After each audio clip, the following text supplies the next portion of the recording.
today we're going to talk about fire prevention. We're going to discuss Oklahoma State Standard 4.2.3, and that's you showing how to respond to a dangerous situation. We're also going to talk about Standard 5.2.2, and that's you knowing when you can make a health-related decision by yourself or if you need to seek out help from an adult. Finally, we're also going to discuss State Standard 7.2.2, and that's you showing behaviors that can avoid or reduce a health risk. So let's talk about fire safety. The topic of fire can be kind of scary, but the reason we talk about it is so you can plan and be prepared that if you're in a situation, you're not caught off guard, you know what to do. We want you to be prepared and not scared. So let's review some fire safety procedures. 1, you always want to make sure you have a family escape plan.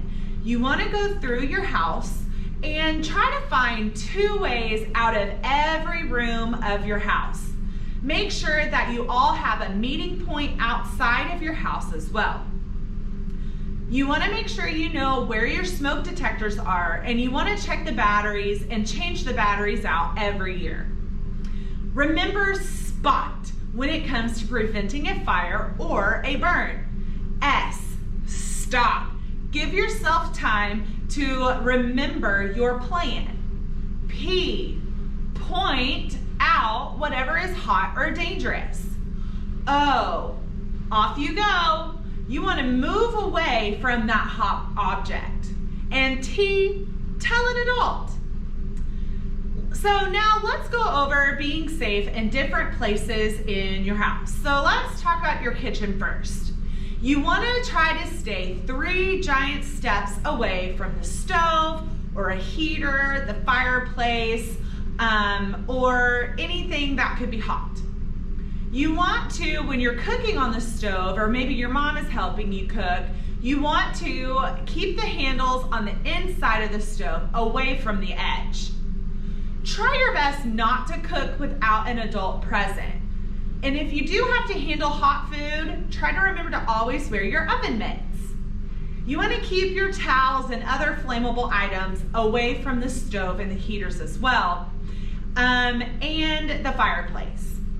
So let's talk about maybe your bedroom or the living room, other rooms in your house.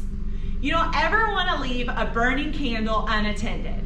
So if you do have a candle burning, make sure you blow it out before you leave that room.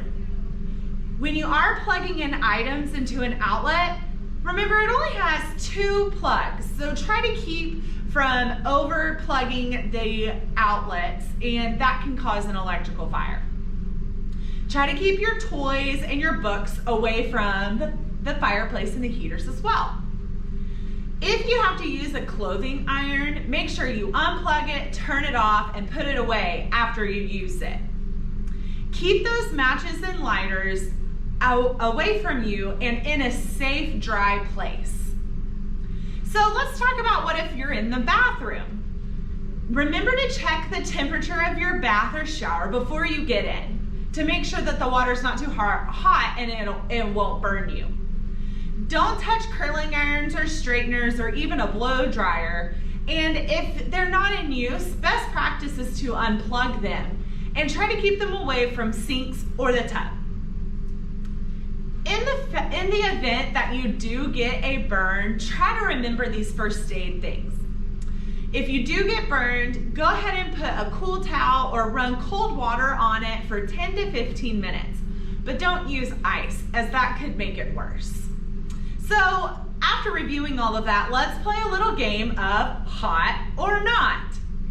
If I say an item and you think that item would be hot, I want you to jump. If you think it's not, I want you to give me a really good statue. All right, here we go. First one is going to be oven. Is that hot or not? It's hot. What about a cup of coffee?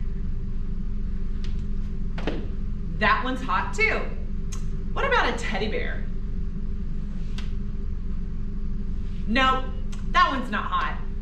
What about a curling iron or straightener? That one's hot. And finally, how about a basketball? That one's not hot either. Thanks for hanging out with me today. I'll see you next time. Bye-bye.